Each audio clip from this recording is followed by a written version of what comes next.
Hello, good day. Welcome again to my YouTube channel. So, for this slides, I will explain to you the 3 stages of execution of the Viennese. So, may 3 stages of the execution of the Viennese. So, sa hindi pa nakapag-subscribe ng channel ko, please subscribe for more videos na may kinalaman sa criminologist board exam, sa mga techniques at preparation ko sa board exam, at ano yung ginawa ko paano makapasa at mag-top, di ba? So ngayon, maraming nagtatanong nito yung stages of execution ng Viennese. So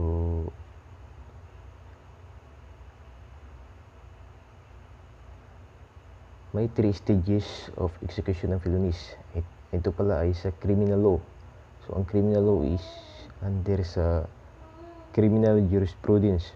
So under sa Article 6 ng Criminal Law Book 1. So may tatlong stages of execution. So when we talk about stages, ito yung mga dito natin malalaman kung yung elements ba ng crime is na-consummate ba or na-kompleto ba or hindi na-kompleto. So dito sa stages of execution, dito natin ma-identify anong mga narapat na punishment. It depends on the stages, diba? Kung all of the elements of the crime is present, siyempre yung punishment is mas mataas kaysa nag-a-attempt pa or nasa frustrated stage, diba? So under sa Article 6 may tatlong crimes, tatlong execution of the Viennese. Ito yung consummated, frustrated at attempted Viennese. So when we talk about consummated, ito when all the elements necessary for its execution and accomplishment are present. So yung elements ng crime, lahat ng elements ay present. For example, sa homicide case, diba? May mga elements kasi ang mga crime. Sa homicide case, kailangan may napatay, diba? At yung napatay, pinatay ng suspect. So ganyan yung mga elements, example of elements. So dapat para matawag natin consummated, all of the elements ay present. So ito ang consummated. While ang itong frustrated, when the offender performs all the acts of the execution which would produce the felony as a consequence, but which nevertheless do not produce it by reason of causes independent of the will of the perpetrator. So dito sa frustrated stage, all the acts, diba? All the acts of execution is perform na, diba? But hindi lahat ng elements ay nakuha. So ito yung pinapahiwating itong frustrated, diba? Hindi na produce ang felony as a consequence because, diba,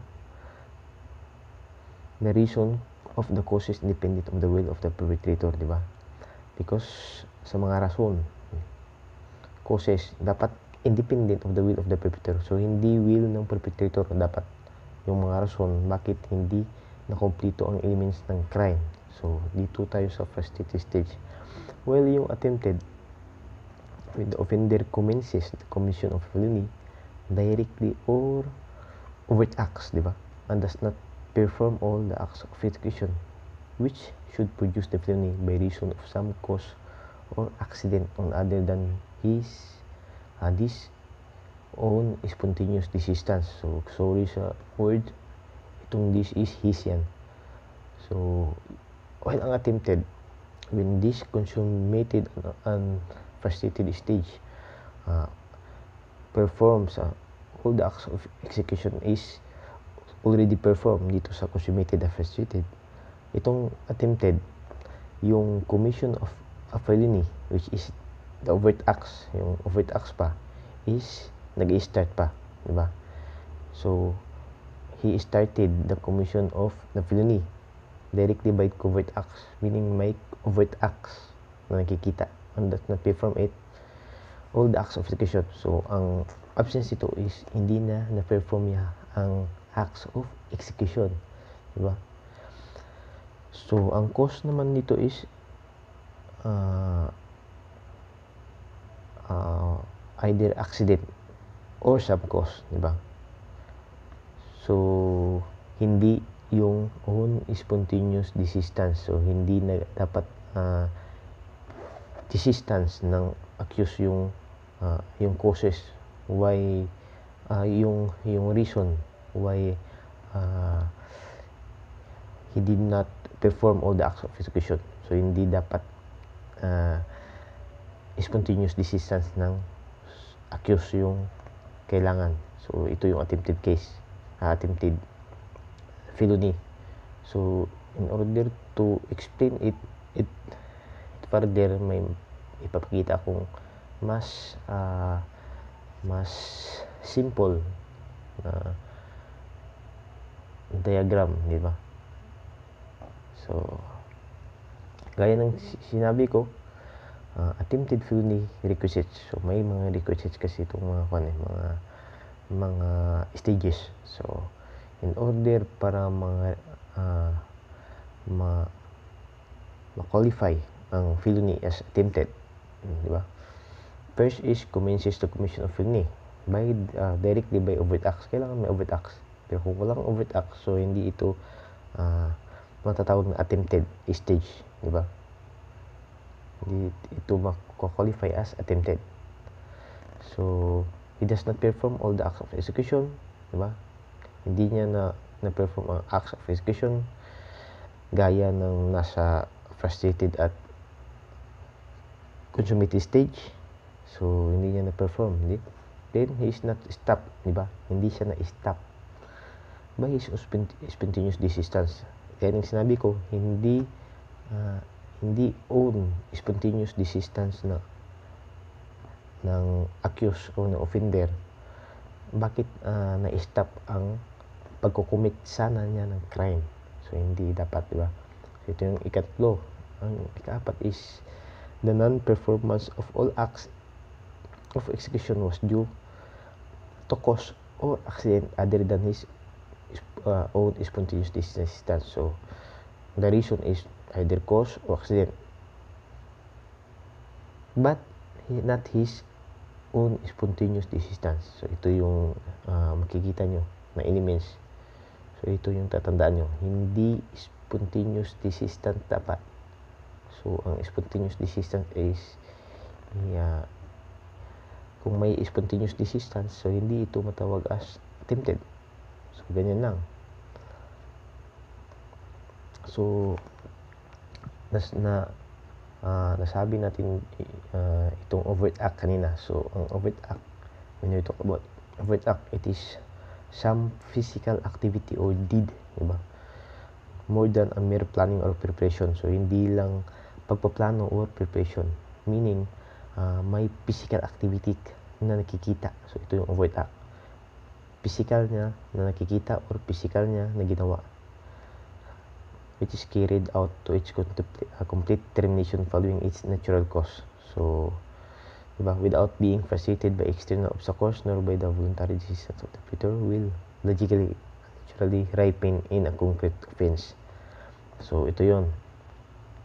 Kailangan may overt acts na hindi nabibreak, meaning walang for example sa kadina, so di ba, hindi pwedeng mabibreak ang overt acts to his for example nagawa na niya ang krimen, so kailangan may overt act. So this it is more than a mere planning.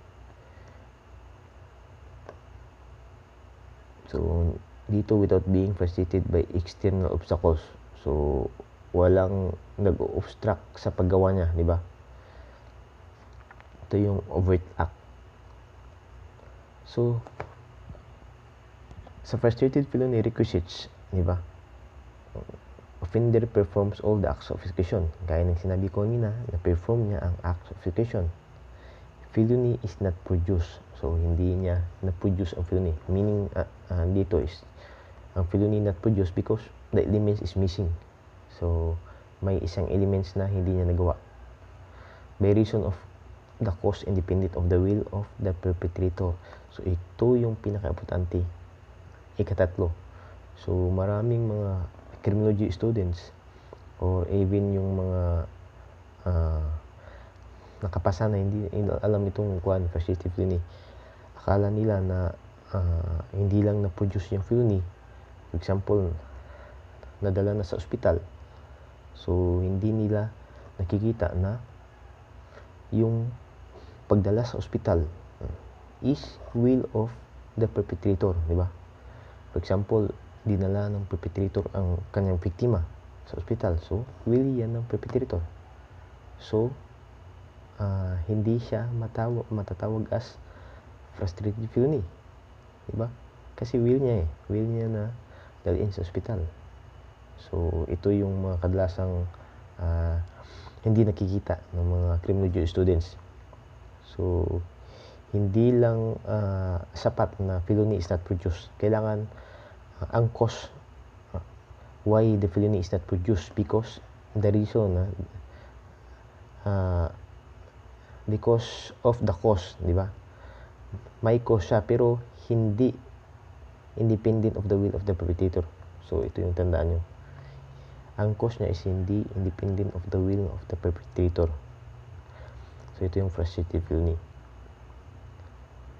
So, how to determine whether a crime is attempted, frustrated, or consummated? So, how to determine? See the following. Kailangan makita nyo yung elements. If the elements are the element is present, or are the elements are present? Nagawa na ba lahat ng elements na nire-required sa crime? O tatandaan nyo itong the nature of the offense. So, ano yung nature of the offense niya? Diba? Then, the manner of the commission of the crime. So, ito yung mga key points. How to determine whether a crime is attempted, frustrated, or consummated. Diba? So, tandaan nyo itong tatlo. Diba? So, formal crimes versus material crimes. So, when we talk about formal crimes, are crimes consummated in one instant. So, ito yung tatandaan nyo rin. There is only one stage at that, and that is consummated stage. So, may mga crimes na hindi na kailangan na tatawagin pang frustrated, hindi pa attempted. So, ito yung tinatawag na formal crimes. So, consummated na siya. So, wala na siyang frustrated at attempted stage. While ang material crimes have 3 stages. So, ito yung attempted, frustrated, at consummated. So, di ba? So, may mga crimes sa Revised Penal Code na tinatawag na formal crimes. Di ba? Pero halos kadalasan is material crimes.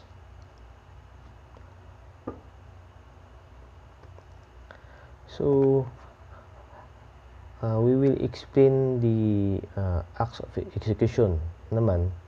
So, titingnan natin ito sa kanyang subjective at objective phase of the crime. So, when we talk about subjective, is that portion of the acts constituting the crime, starting from the point where the offender begins the commission of the crime. So, ito yun, yung sa attempted, to the point where he still has control over his act and their natural course. So, ito yung tinatawag na subjective phase. So, ang subjective phase ay nasa sa attempted stage. So, di ba? Sa attempted stage, commences the commission of the crime, di ba? commences the acts by overt act, di ba? So, nag-start siya sa overt act. Then, papunta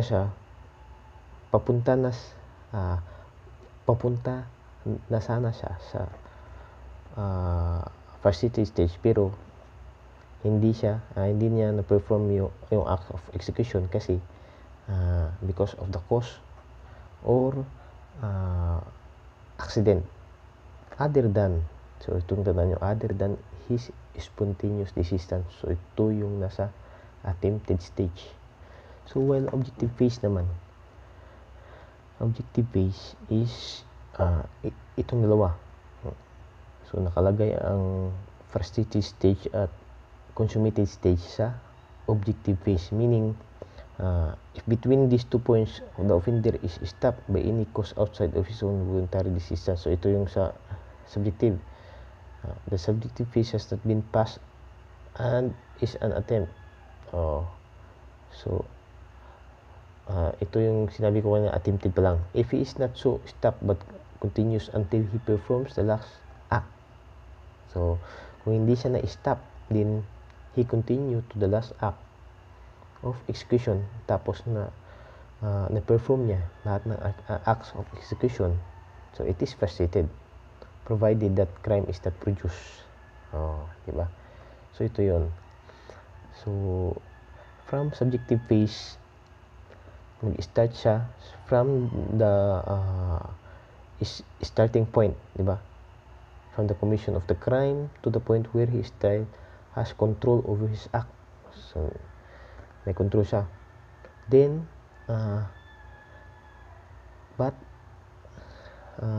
stop. Kung na-stop siya cause outside of his own voluntary desistance, so attempted pa lang yun. But if nagtuloy-tuloy siya, then he perform all the acts of execution. So nasa facilitated stage na, diba? Facilitated stage kung the crime is not produced. So yung elements ng crime is not produced. So this is the objective phase. So ang objective phase is yung frustrated at consummated, diba? So sample question. So ito yung sample na tanong para makita nyo ang difference niya. A makes the poison with a juice and give to his father. So when we talk about the poison, diba? He started with his overt acts, diba? The father drank the juice and was poisoned. So ininom niya, so napas na siya sa attempted, diba? Kasi yung sa attempted, he started with the commission of the crime from the point na may control pa siya, diba? Then the acts of all acts of execution is not performed, diba? So attempted, nakapas na siya sa stage na attempted, diba? Then give it to his father, na ininom ng father niya. Suddenly was already signs of being poisoned, diba? He was chilling. Upon seeing his father in that condition, he immediately administered an antidote to his father. After that, he immediately rushed his father to the hospital. So the father survived.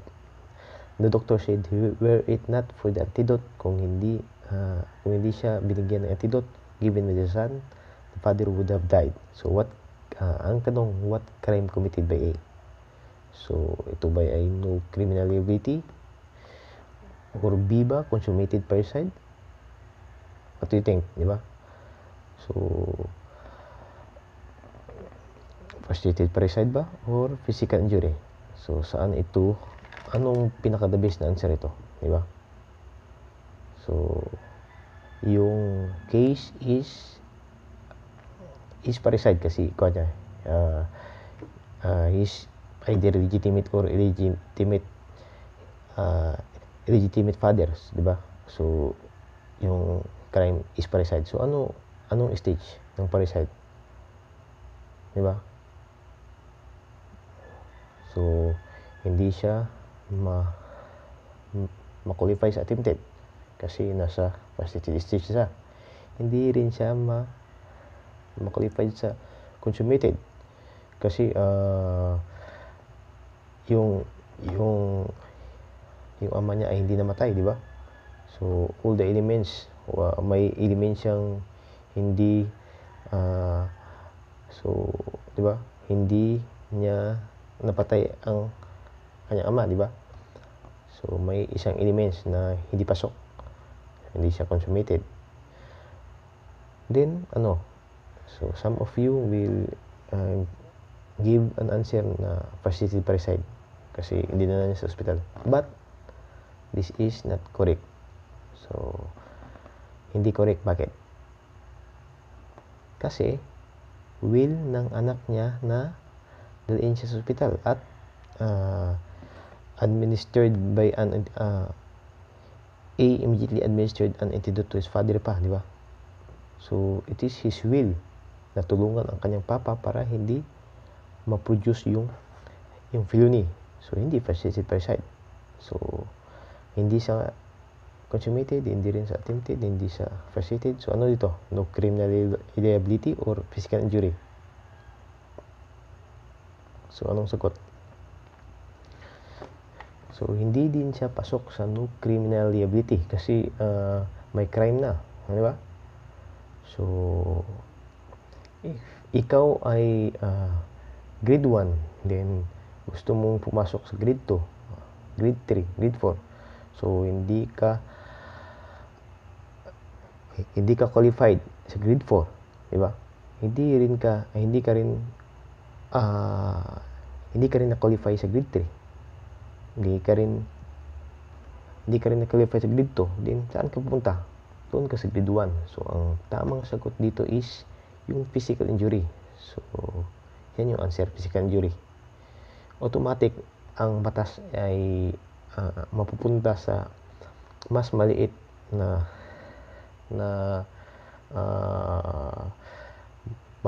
punishment kung hindi siya makakwalify either sa consummated, sa frustrated at sa attempted. So ito yung batas. So I make some of diagram para talagang makuha nyo kung ano, talagang makita nyo ano ang difference ng attempted frustrated stage. So kaya ng sinabi ko kanina,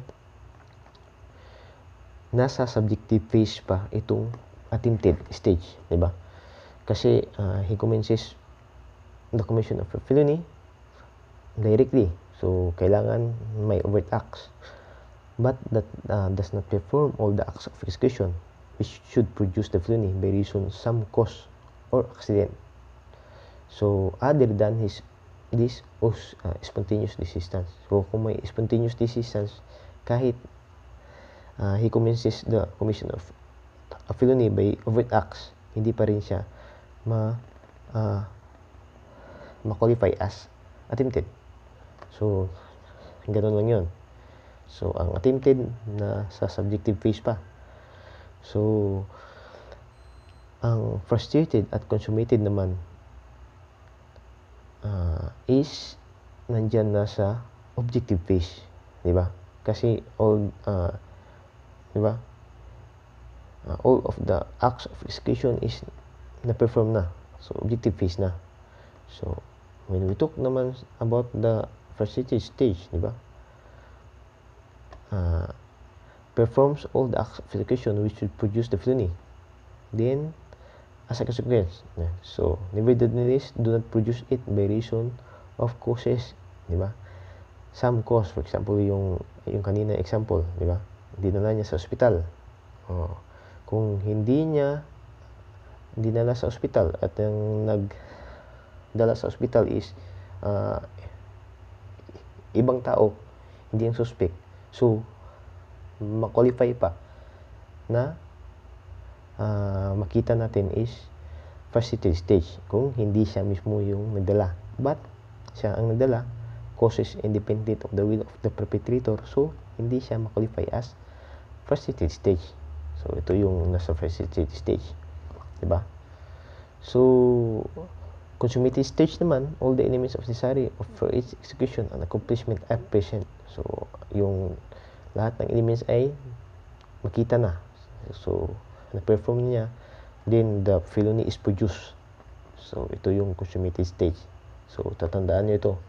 So screenshot nyo itong diagram na ito para makita nyo na makita nyo, then ma-explain nyo ng mas madali yung stages of execution, di ba, ng felony.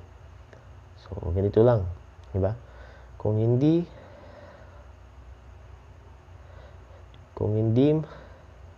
ma-qualify sa consummated frustrated stage, so mas makakapunta siya sa mas mababang offense. So mas mababang felony, di ba? So ano ang mas mababa sa sa murder, homicide, di ba? Ano mas mababa? Hindi physical injury. So kung physical injury, depende na kung ilang days siya nasa hospital. So either serious physical injury ba, di ba, really serious, so depende na sa days. So ito yung consummated, frustrated, and attempted stage. So when light felonies are punishable, light felonies are punishable only when they have been consummated. So ito yung tatandaan nyo, ang mga light felonies na nandyan sa revised penal code is punishable only when they are in consummated stage, di ba? Pag nasa attempted at frustrated pa, so hindi yan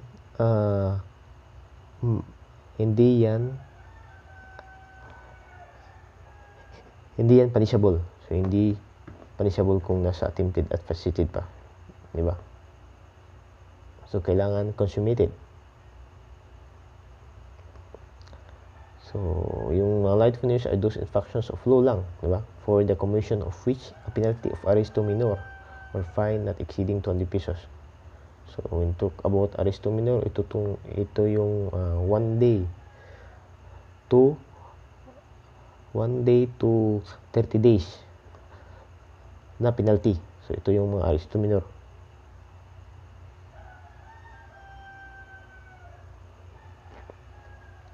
So thank you for listening. Please subscribe and hit the bell notification for more videos para pag mag-upload ako ng mga videos, makita nyo na mas madali. Salamat.